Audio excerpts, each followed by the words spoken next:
오늘도 말씀을 통해 일해 주실 하나님을 찬양합니다. 말씀이 여러분의 능력이 되어서 다시 한번 우리가 말씀 앞에 더욱더 견고히 세워지는 믿음의 사람들 다 되실 수 있기를 우리 주님의 이름으로 간절히 축원합니다. 한번 따라하실까요? 아합 가문의 최후. 여러분, 지난 주일에 우리는 아합의 가문을 심판하시기 위해서 하나님이 세우신 사람을 봤죠. 누구였습니까? 예후라는 사람이죠. 이 예후라는 사람은 그가 반역을 통하여서 왕이 되었지만 하나님은 그를 택하셔서 그 요람을 물리치시고 이제는 그를 통해서 하나님이 원래부터 예정하셨던, 오래 참고 참으셨던 하나님의 심판을 아합의 가문에 지금 이루시기 위해서 지금 요람을 누구죠? 예후를 택하셨습니다. 자, 그래서 우리는 지난 주일에 아합의 뒤를 이었던 요람 왕을 예후가 처단하는 장면을 봤었습니다. 자, 아합의 아들 요람 왕이 예후의 활에 심장이 찔려 죽는 광경을 이제 옆에서 지켜봤던 사람이 있었으니 그 요람을 문병했던 남왕국의 유다 왕이었던 아하시아가 있었죠. 그 아하시아가 그 광경을 보면서 너무나 놀라워가지고 자기의 병거를 타고 이제 도망하기 시작해요. 그때 예후가 그도 죽이라라고 명령합니다. 병사들에게. 그러자 병사들이 지금 아하시아를 죽이기 위해서 또 그를 칼로 내리치는데 그가 겨우 칼을 이제 피해서 도망하긴 했지만 그가 칼에 부상을 당하였습니다. 그렇게 부상을 입은 채 계속 도망하던 아하시아는 예후의 군사들을 따돌리고 겨우 무깃도란가까지 도망을 갑니다. 그 무깃도에 도망을 가서 거기서 숨을 돌리는가 싶었는데 결국에 자기가 입었던 그 부상 때문에 무깃도에서 죽고 말아요. 그러니까 지금 북이스라엘 왕과 남유다 왕이 다 죽은 거예요. 이 예후의 칼날에 의해서. 여러분, 예후는 왜 이 남유다의 아시아 왕까지 죽이고자 했을까요? 요즘 같으면 있을 수 없는 일 아니겠습니까?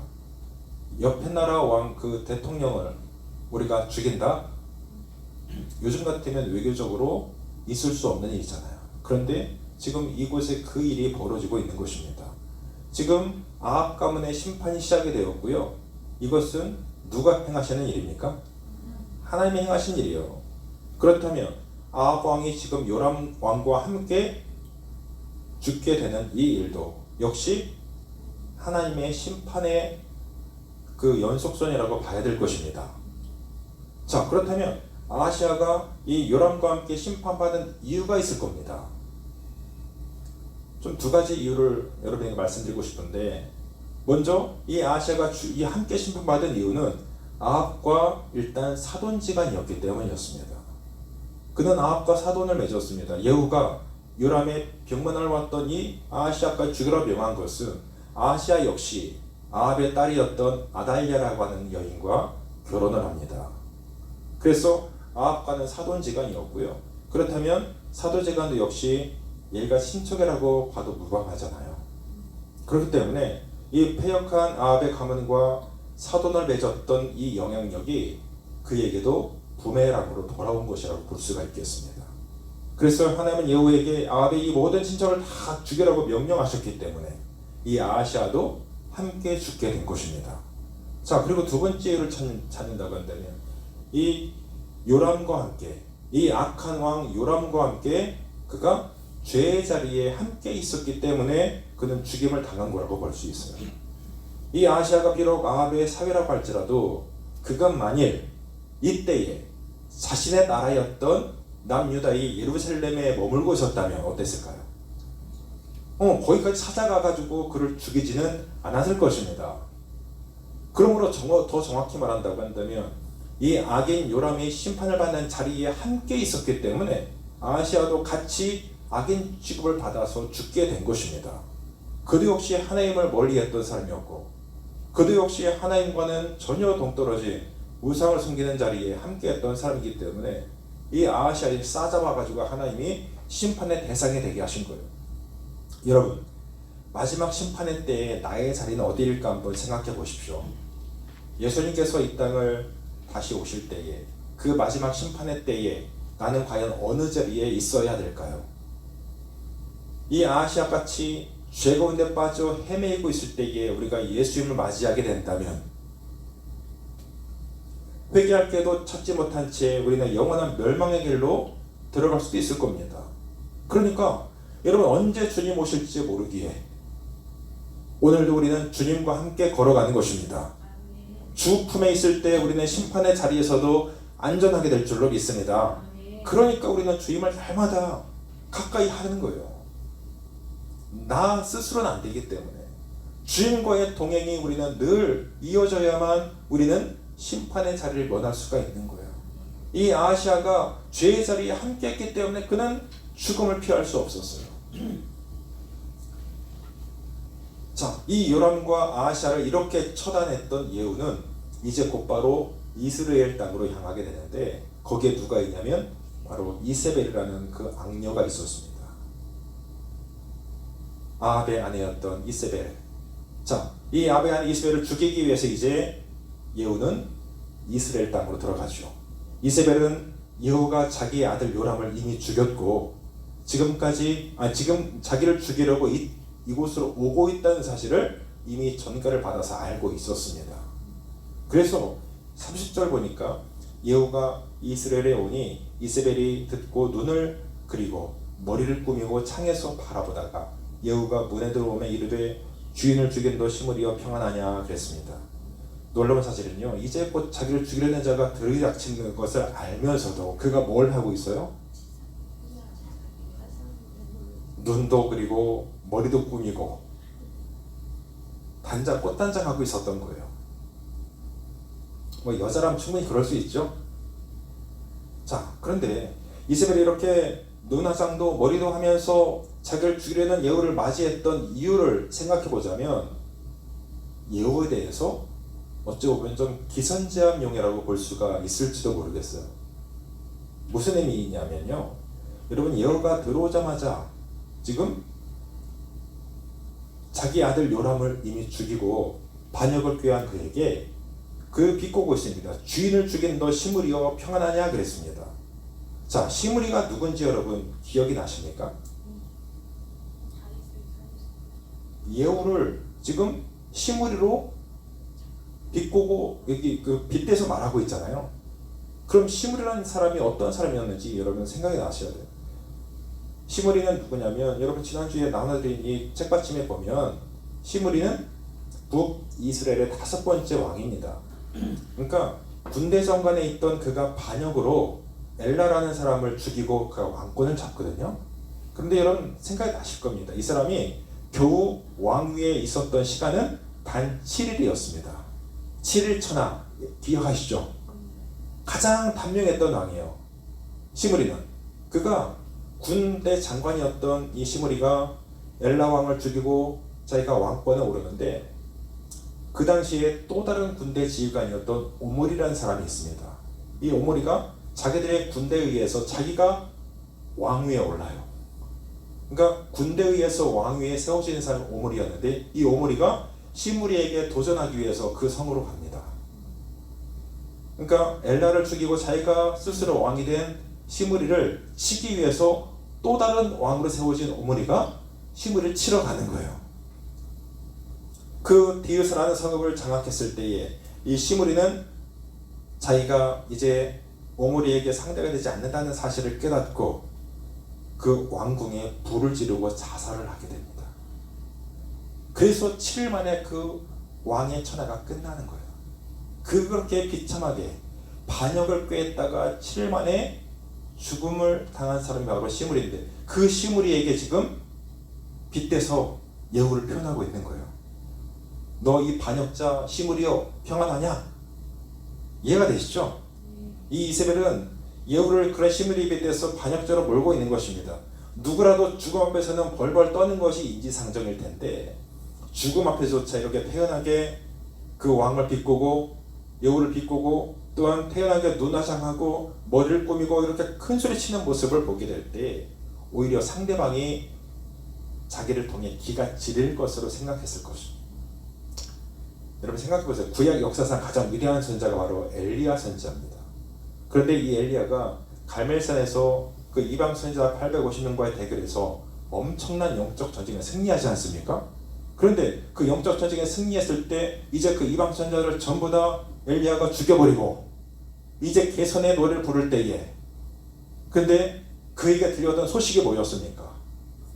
이세벨이 내가 반드시 너를, 네가 지금 죽인 그들처럼 내가 반드시 너를 죽일 것이다, 이렇게 엄포를 놔요. 그 말을 들었던 이 엘리야는 간이 콩알만해집니다. 그래서 그가 그 길로 도망을 가게 돼요.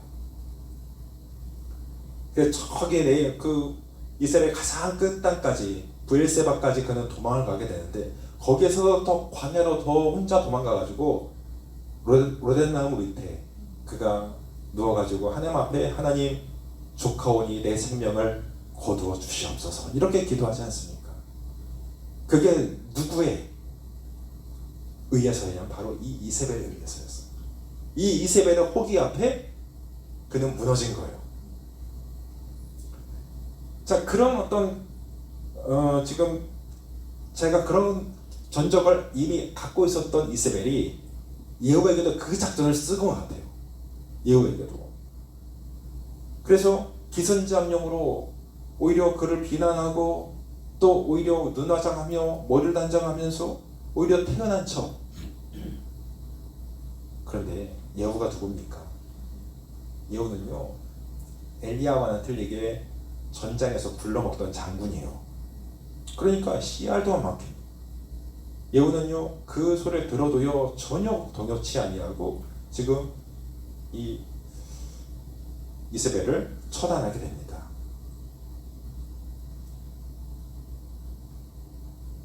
여러분, 이세벨의 이 기선제압 방법이 예후에게는 통하지 않는다는 것을 그녀도 이미 알고 있었을 겁니다. 그렇다면 죽음 앞에서 이렇게 태연하게 화장도 하고 이렇게 호기를 부렸던 이세벨의 이런 행동을 뭐라고 설명할 수 있을까? 그것은 자기는 죽음도 두려워하지 않는다는 것, 그리고 적어도 한 시대를 풍미했던 나라면 죽음 앞에서 이렇게 당당하고 죽더라도 멋지게 죽임을 맞이할 수 있어야 된다는 어떤 그 생각이 있지 않았을까요? 나는 죽는 것도 멋있게 죽어야 돼. 그런데 여러분, 이것이 바로 하나님을 향한 믿음의 핍박으로 인해서 만약에 순교당하는 장면이라고 한다면 멋있겠죠. 그런데 지금 그런 상황이 아니잖아요. 하나님께 심판받는 자리에 서 있는 자입니다. 그렇기 때문에 그래봐야 이렇게 멋지게 몸단장하고 죽는 것이 그녀에게 무슨 의미가 있겠습니까? 그래봐야 하나님 앞에 가서 평생 살아온 그 악을 심판받는 것에는 전혀 변하는 것이 없습니다. 여러분, 사람은 누구나 죽습니다. 그런데 죽음을 준비한다는 것은 그렇게 죽음을 앞두고 자기의 몸단장을 하는 것이 아니라 오히려 자기가 평생 지은 내 죄를 용서해달라고 주께 마음을 모아서 회개하는 것이죠. 그리고 자기의 영을 받아줄 것을 주님 앞에 간구하는 것, 이것이 바로 우리가 죽음을 바르게 준비하는 것 아니겠습니까? 내 육신을 꾸미는 것이 아니라 내 영혼을 주님 앞에 바르게 세우는 것이겠죠. 이세벨은 끝까지 이 악한 길에서 회개치 않고 자존심을 내세우고 있습니다. 예후는 자신이 직접 이세벨을 죽이지 않고요, 이세벨을 모시고 있던 왕궁 내시들에게 명하여서 이세벨을 창 밖으로 던지게 만듭니다. 이미 전세를 파악했던 내시들은요, 그 명을 거부할 수 없어서 이세벨을 들어가지고 창 밖으로 집어 던지게 되는데, 그녀를 집어 던졌을 때 그녀의 피가 사방으로 튀어서 죽게 되었고, 예후가 달려가서 그의 시체를 밟았다고 그랬습니다. 32절에 그랬죠. 예후가 얼굴 들어 창을 향하고 이르되 내 편이 될 자가 누구냐 하니 두어 내시가 예후를 내다보는지라. 이르되 그를 내던지라 하니 내려 던지매 그의 피가 담과 말에게 튀더라. 예후가 그의 시체를 밟으니라. 참 영화 같은 장면이 지금 벌어지고 있어요. 자, 멋지게 죽는다면서 이렇게 눈화장하고 머리까지 꾸민 이세벨은 자기의 시체를 염해 줄 사람들에게, 그러니까 그 자기를 염한다고 하잖아요. 그 장례치를 줄 그 사람들에게 자기의 추한 몸을 보이기 싫어서 몸을 꾸몄을 텐데요, 땅바닥에 던져진 이후에 어떻게 됩니까? 사람들이 그의 시체를 이제 묻어주기 위해서 찾아가 보니 개들에게 먹혀서 뼈만 남은 해골과 손과 발밖에 남아있지 않았다고 했습니다. 비참하죠. 아름다운 모습 온데간도 없고 그냥 해골과 손발밖에 남아있지 않은 그 이세벨의 최후의 모습을 한번 그려보세요. 이것은 열왕기상 21장에서 엘리야를 통해서 이미 하나님이 말씀을 주셨던 말씀이었습니다. 36절에 그 말씀이 나와요. 돌아와서 전하니 여호와가 이르되 이는 여호와께서 그 종 디셉 사람 엘리야를 통해서 하신 말씀 봐라. 이르시기를 이스라엘 토지에서 개들이 이세벨의 살을 먹을지라 그 시체가 이스라엘 토지에서 거름같이 되어 밭에 있으니 이것이 이세벨이라 가리켜 말하지 못하게 되리라 하셨느니라 하였더라. 자, 하나님께서 멋지게 죽기를 바랬던 그녀의 소원까지 들어주지 않으셨어요. 그야말로 엘리야의 말대로 이 이세벨은 가장 비참하게 죽어서 개들에게 먹힘을 당하고 오히려 그 뼈를 밭에 던졌더니 그 밭에 그냥 거름더미처럼 되었다. 이런 것입니다. 여러분, 가장 강력한 권세를 가졌던 이 아합 왕의 아내 이세벨, 이 이세벨의 마지막 모습에서 여러분 뭘 느끼십니까? 권력의 허무함과 인생의 무상이 느껴지지 않습니까? 세상의 모든 권력을 주고 호의화식하면서 우상 앞에 절하고 그 우상들을 남편에게 온 이스라엘 백성들에게 전파했던 그녀, 그 우상들이 자기를 영원히 지켜줄 것 같았던 그런 믿음으로 살았던 이세벨의 최후는 가장 비참함 그 자체였습니다.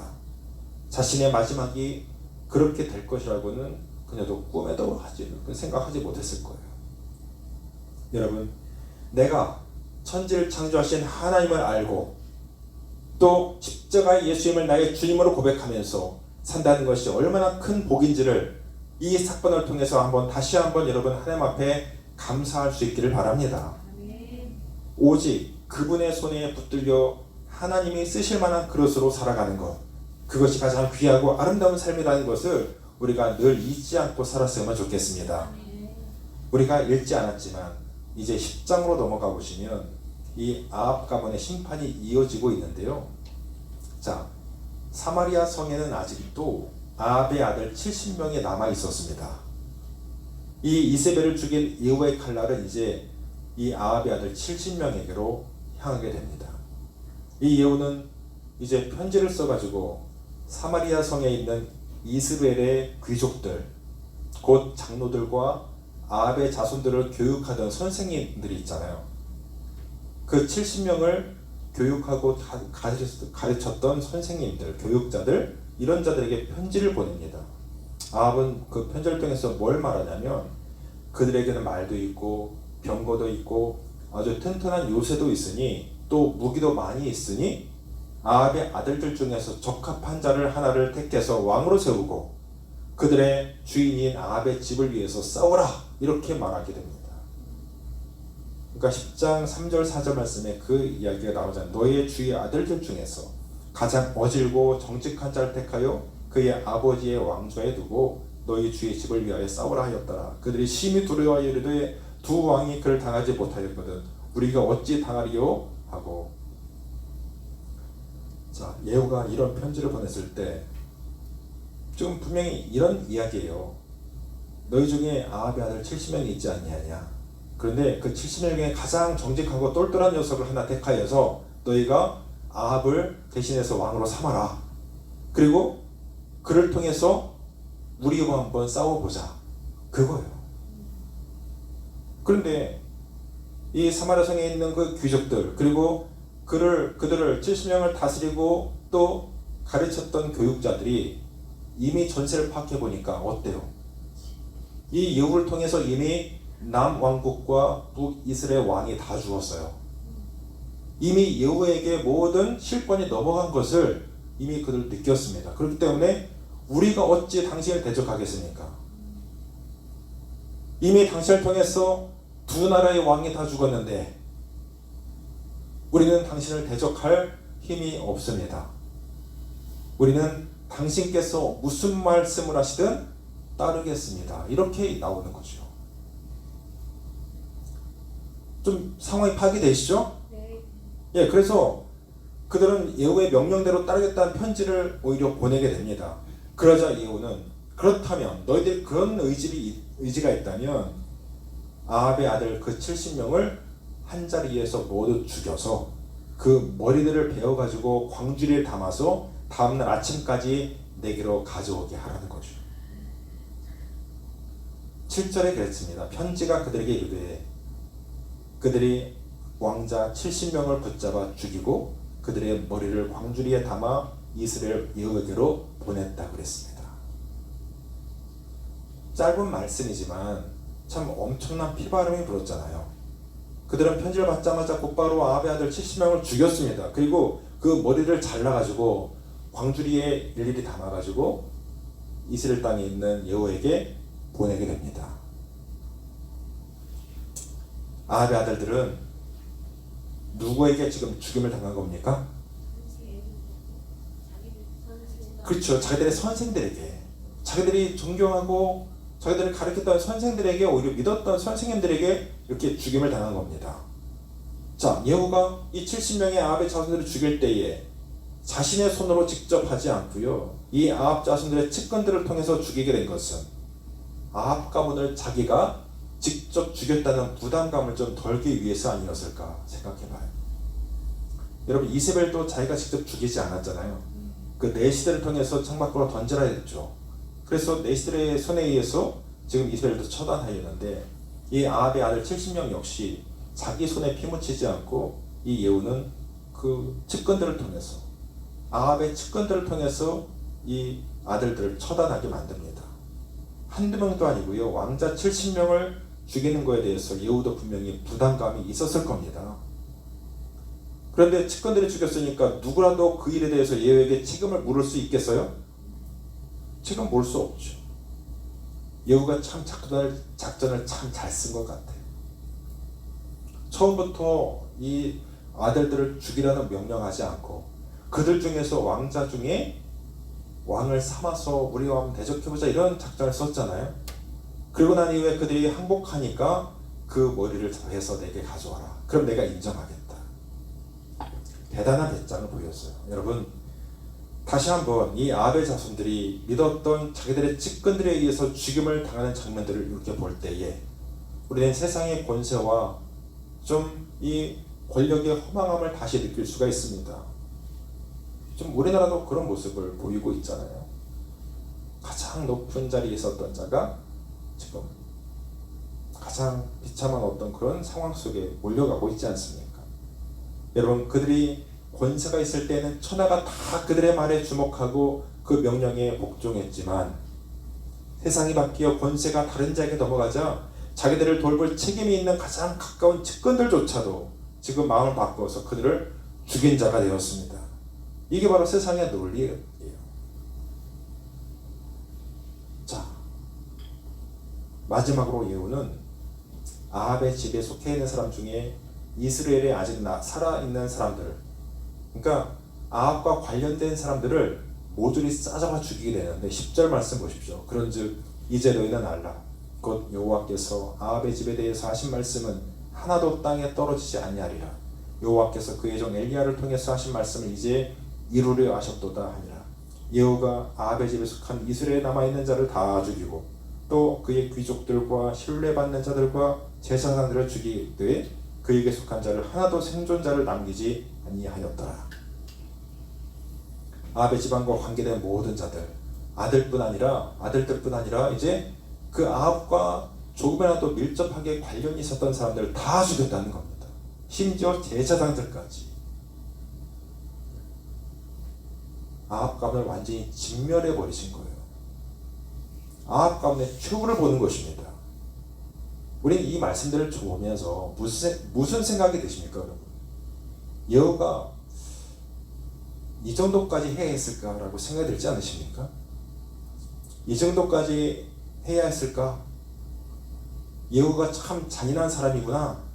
그런데요, 이것은 그런 의미에서 바라보면 안 되는 거예요. 분명히 이것은 하나님의 심판에 대한 두려움으로 봐야 되는 것입니다. 보세요. 예후는 하나님의 명령에 따라서 지금 쓰임받는 도구에 불과했습니다. 예후를 통해서 이 일을 행하셨지만 이 일을 이루시는 분은 누구세요? 하나님이시잖아요. 이 아합의 가문을 아예 다스려 하셨던 하나님의 의지 말입니다. 지난주에 말씀드린 것 같이 하나님께서는 참고 또 참으시고 또 돌아오기를 기다리고 기다려주시지만 그분의 임계점에 도달했을 때 하나님의 심판은 드디어 시작이 되고 있습니다. 이 하나님의 심판이 시작되어진다면 그 누구도 이 심판을 막을 수도 피할 수도 없는 것입니다. 그 심판은 너무나 두렵고 무서운 것임을 이 오늘 아합 가문의 심판을 통해서 하나님 우리 가운데 직접적으로 보게 하시는 거예요. 오늘날 너무나 많은 사람들이 하나님의 심판을 두려워하지 않습니다.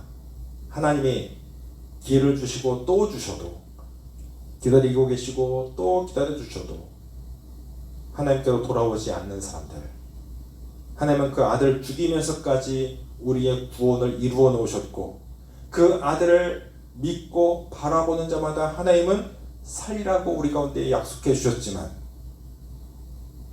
그 길을 열어 놓으셨지만 어리석은 인간들은 점점 더 하나님께 멀어져가는 시대를 우리가 보고 있지 않습니까?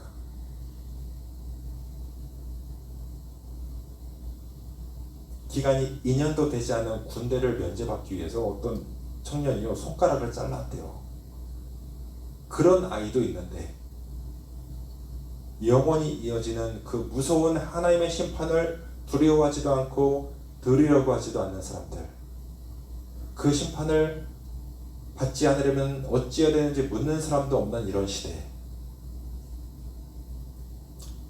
우리가 여호와를 경외한다는 표현이 있죠. 여호와를 경외한다는 것은 여호와를 공경하는 것뿐 아니라 여호와를 두려워한다는 의미도 가지고 있습니다.